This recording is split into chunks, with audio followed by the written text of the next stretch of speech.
Hey everybody, welcome to the Addiction Unlimited podcast, where you get to learn everything you want to know about addiction and recovery. I'm your host, Angela Pugh, co-founder of Kansas City Recovery, life coach, and recovering alcoholic.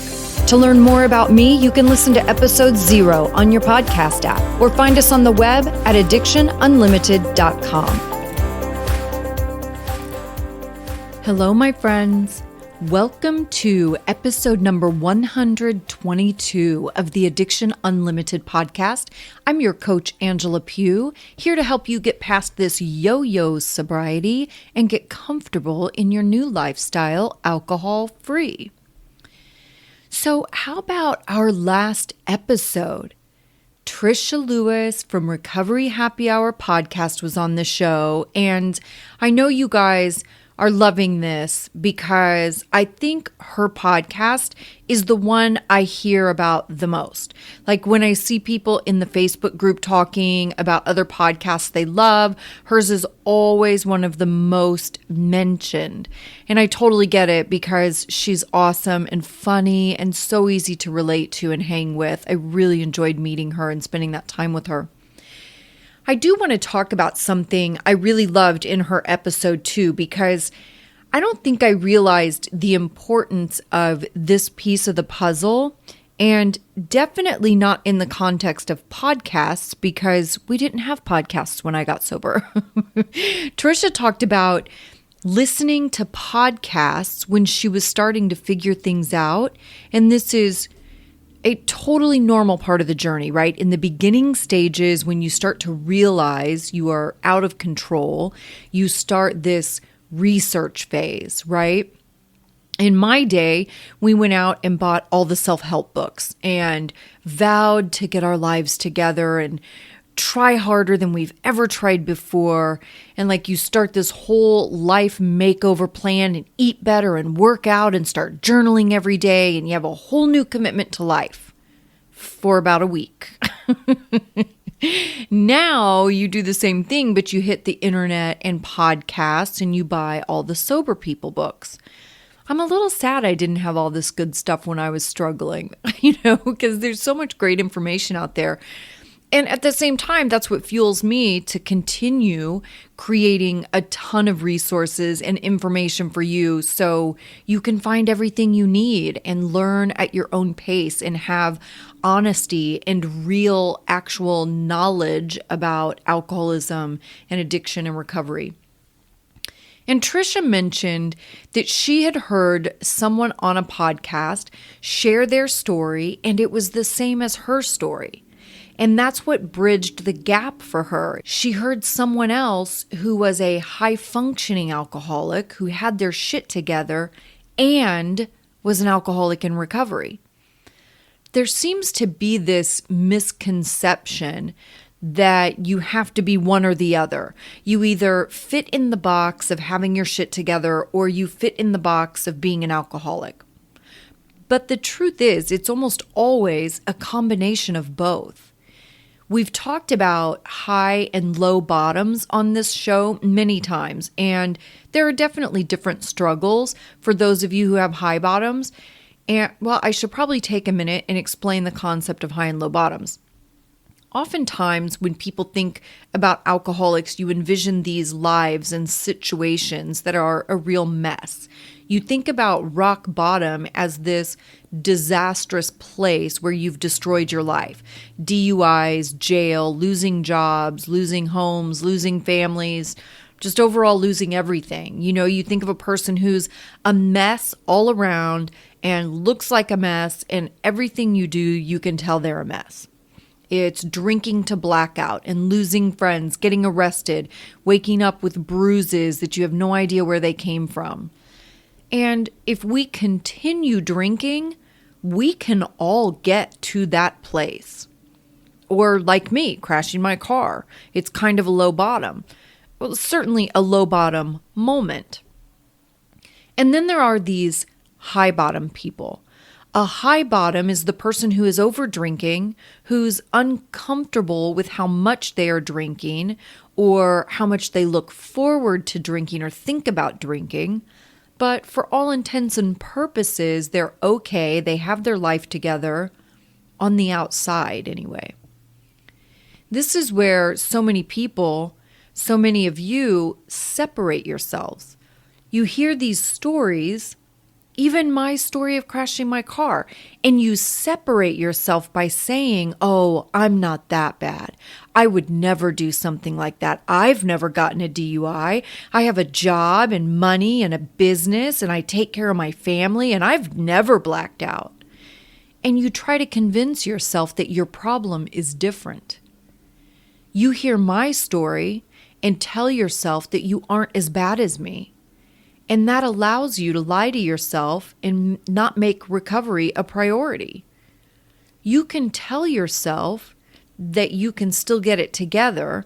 And since you aren't as bad as me, you can probably still figure out how to drink in moderation.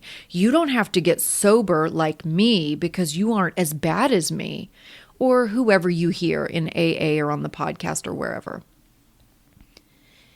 This is what I want you to hear. I was also a high-functioning alcoholic. And maybe I don't get into my story enough to give you a clear picture, but all my drama that I talk about, my DUI, my weekend in jail, my legal issues, my major downward spiral was only the last 8 months of my drinking. The whole decade plus before that, I totally had my shit together. And even during my 8 months of legal drama, I had my shit together on the outside, just like you. I never lost a job because of drinking. I never lost a home or a relationship. I was never homeless, and I never blacked out. I had a beautiful place to live always. I had a $60,000 car in the garage. I always looked great. I showed up for work. I made a ton of money. I had a full life and social life. I dressed great. People loved having me around. And there were plenty of people who had no idea how much I drank. I hear all these stories on the podcast and on Facebook about people hiding their drinking, or their partner telling their in-laws their dirty little secret, or being at their kids' events drunk or drinking, or all the fights that get started because you're drunk and spouses threatening to leave. And I never had those experiences. I never had to hide my booze or lie about my drinking. I never drove with kids in the car. I never started crazy fights with my partner because I was drunk. I never hurt myself because I was drunk and fell down, or touched a hot stove, or burned my kitchen down because I fell asleep with a frozen pizza in the oven. I actually know a couple of people that did that, by the way. One of them, I think, did it twice. And I know someone else who fell into a campfire because they were drunk. I never did that. I know a whole bunch of people who wet the bed or poo their pants when they're drunk. I never did any of that. See, if I wanted to use those kind of details to decide my fate, I could separate myself too. I could easily tell myself I'm not as bad as millions of people. But those details aren't the details that matter. Just because I didn't fall into a campfire, and I didn't black out, and I didn't drink in the morning, and I didn't burn my life to the ground, doesn't mean I'm not an alcoholic. Because when I get honest with myself, any of those things could have happened to me at any time. They just didn't. And I don't know why that stuff didn't happen. I didn't fall into a campfire probably because I wouldn't be next to a campfire because I don't go camping. And I didn't burn my kitchen down probably because I'm totally type A, obsessive compulsive perfectionist with crazy anxiety. So I set a timer when I put something in the oven. Or maybe also because I wasn't a big eater when I was drunk. I didn't go home drunk and cook very often. I definitely don't know why I didn't have blackouts.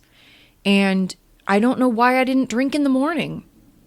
And remember too, I drove drunk for nearly 15 years, almost every day of my life before I ever got a DUI. And I separated myself too. The first time I recognized something was off about my drinking, I was 24. I didn't get sober until I was 33 and a half. And all those years, I did the same thing we all do. I talked myself out of believing I actually needed to quit 100% because I didn't have any issues. I wasn't like my girlfriend who drank in the car on the way to work. I wasn't like one of my guy friends who got in fights every time he drank and got kicked out of the bar.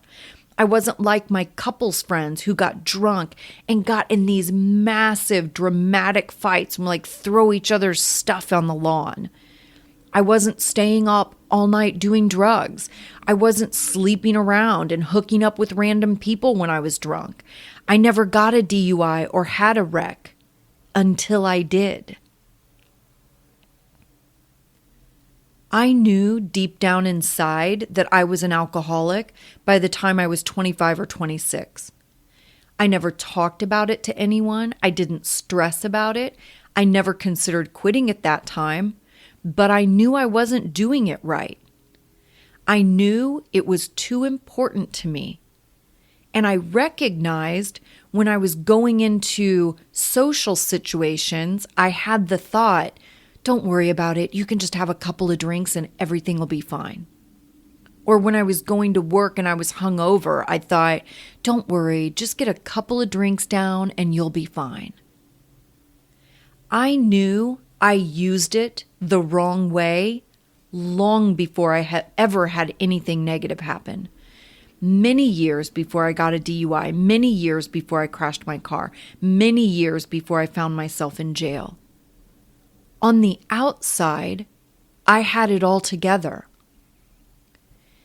I keep saying that because something I learned in my recovery is that you can't compare your insides to other people's outsides.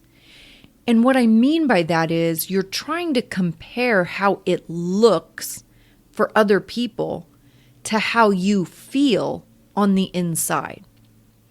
It doesn't matter what the outside details are because many of those details won't match.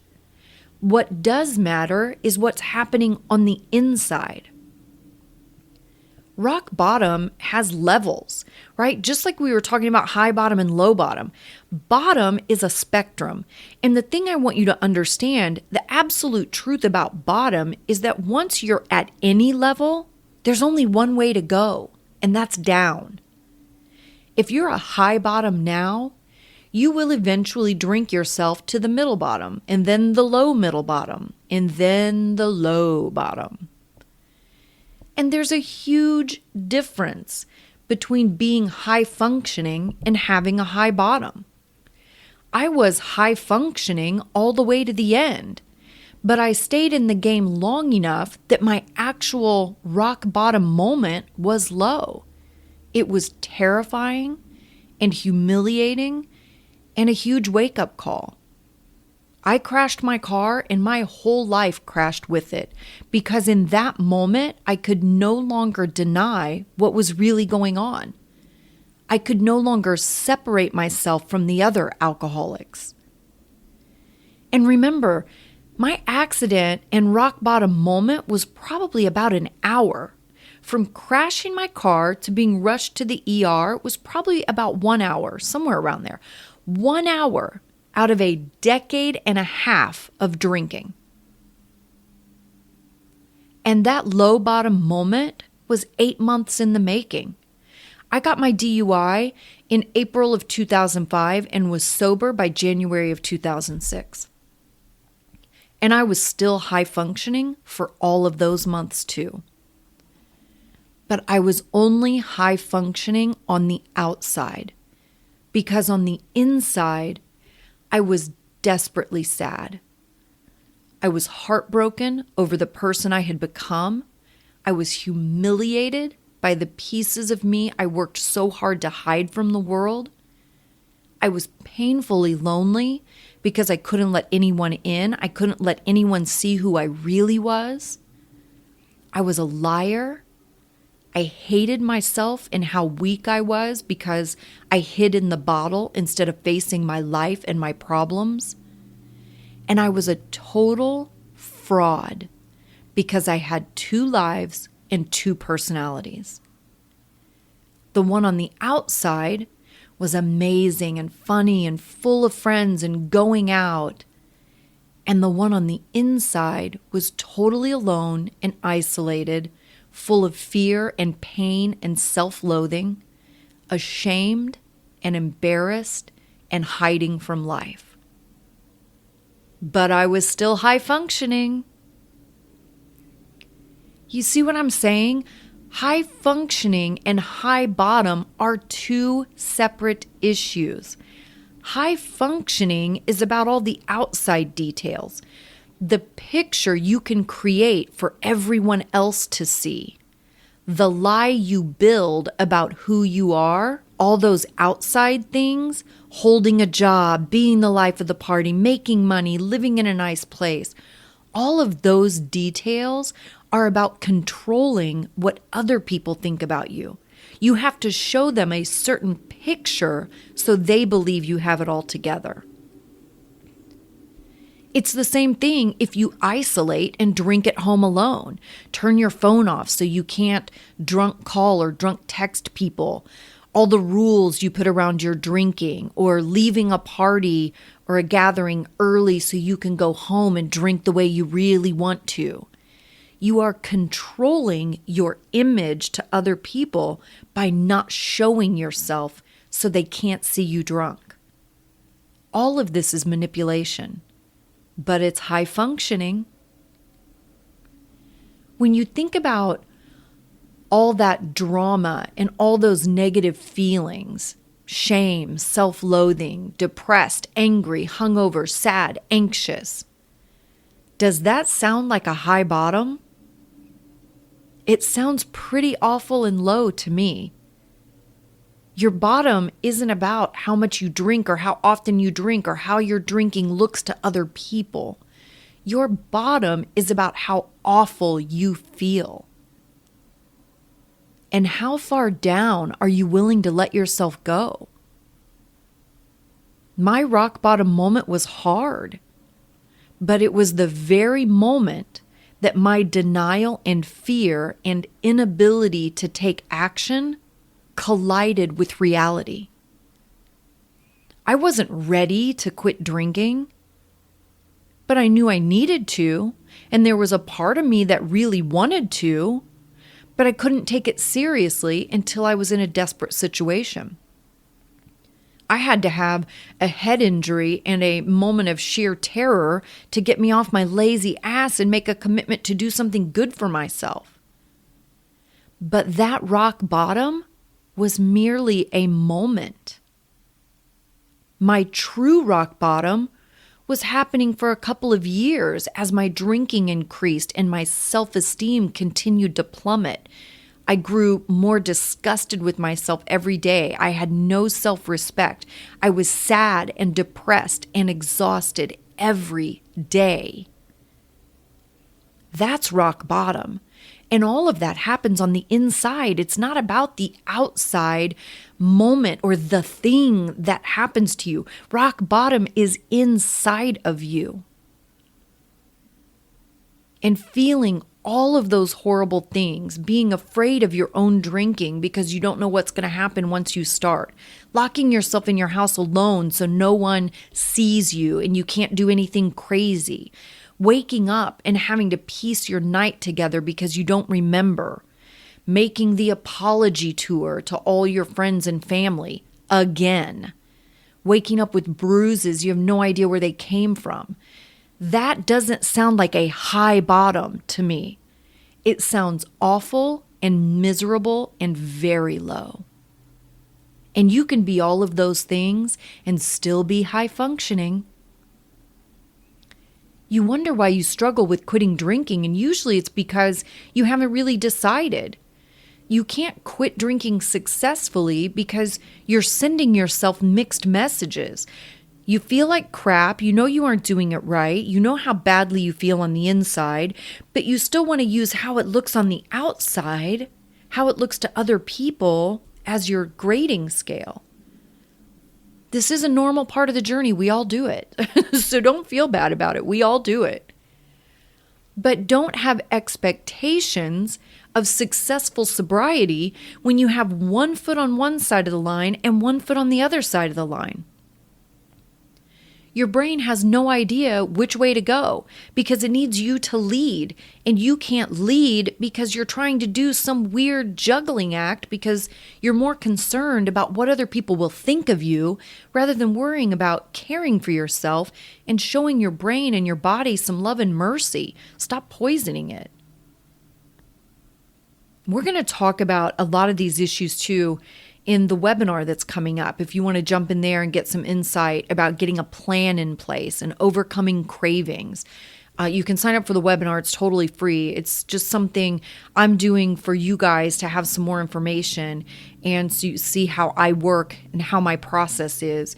And you can sign up for that at www.myrecoverytoolbox.com/120 because it was episode 120 that I originally announced it.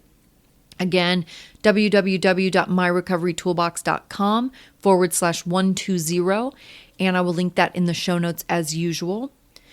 I don't want you to feel bad if you're playing some of these mind games with yourself, and I don't want you to be confused about high functioning and high bottom. They are entirely different things, and most of us are some combination of both. You know, I can, like I said earlier, I can separate myself too. A lot of the things that you guys go through, a lot of things that you guys post in the Facebook group or you email me about, I never had any of those issues, right? That doesn't make me less of an alcoholic. It just means our details are different. Different things happen to different people. I could say the same thing about my accident. How come I crashed into a car with someone and that person wasn't hurt? I know plenty of people who crashed their cars drunk and someone died. You hear those stories every day in the news. Why didn't that happen to me? I have no idea. But just because the outcome wasn't so bad, just because those details were a little different, doesn't make me less of an alcoholic. And it didn't mean I wasn't high functioning. I was very high functioning. I showed up in my life every day. I wasn't functioning well, meaning I was hungover and I was grumpy and I probably looked like crap because we all look like crap when we drink regularly and we're hungover regularly, right? But I showed up in my life every day. I lived my life to the fullest every day. I went out, I had friends, I had fun, I did things. But on the inside is where I wasn't high functioning. And that's what rock bottom is about, how you feel on the inside. What are your thoughts about yourself? Are you disgusted with yourself and angry with yourself and disappointed with yourself? And are your friends and family feeling the same way? That's what rock bottom is. Rock bottom isn't a thing that happens to you. It's not going to jail or getting a DUI. That's not rock bottom. Rock bottom happens inside of you. And that's why we say it's about that very moment that you get to a place that you decide, I absolutely cannot live like this a moment longer. And nothing terrible has to happen to you to make that decision. And just because nothing terrible has happened to you doesn't make you not an alcoholic. You know if you have a problem with alcohol. You can lie to everybody on the outside. You can create the picture. You can be high functioning and create that lie for everybody else. But you know on the inside, you know what your situation is. And you know if you need to stop 100% or if you don't. You just have to stop playing the game with yourself, trying to talk yourself out of it. We sometimes lie to ourselves when things get hard. Big things, little things. We lie to get what we want in the moment. to postpone pain, avoid truth, to dodge responsibility. My rock bottom moment was the event that put me in a position I could no longer lie to myself. And that's the moment I started to grow up and I became willing to listen instead of always giving the 200 reasons I don't need that thing or that thing won't work for me or I can't do that thing because I'm different. In my rock bottom moment, me trying to hold on to all that control went away in an instant because I understood I simply couldn't live the way I was living for another moment. I love you guys. I hope to see you in the webinar. I love it when I get to meet you guys face to face. It's so fun. Think about what we talked about today. Just because you're high functioning doesn't mean you have a high bottom. Just because you only drink 3 glasses of wine 4 nights a week doesn't mean you have a high bottom. Look inside at how you feel. Get honest about who you are and where you are in this journey and what you want to do about it. And meet me in the webinar to get a plan. www.myrecoverytoolbox.com/120. I hope you're having a fantastic day, and I'll see you next week. You've reached the end of another great episode of the Addiction Unlimited podcast. Candid and honest conversation about addiction and recovery. Be sure to visit us at addictionunlimited.com to join the conversation and access show notes and links to everything we talked about. Love this episode? Please take 30 seconds to subscribe, rate, and review on iTunes to help us improve and give you the information you want. Thanks for listening. See you next week.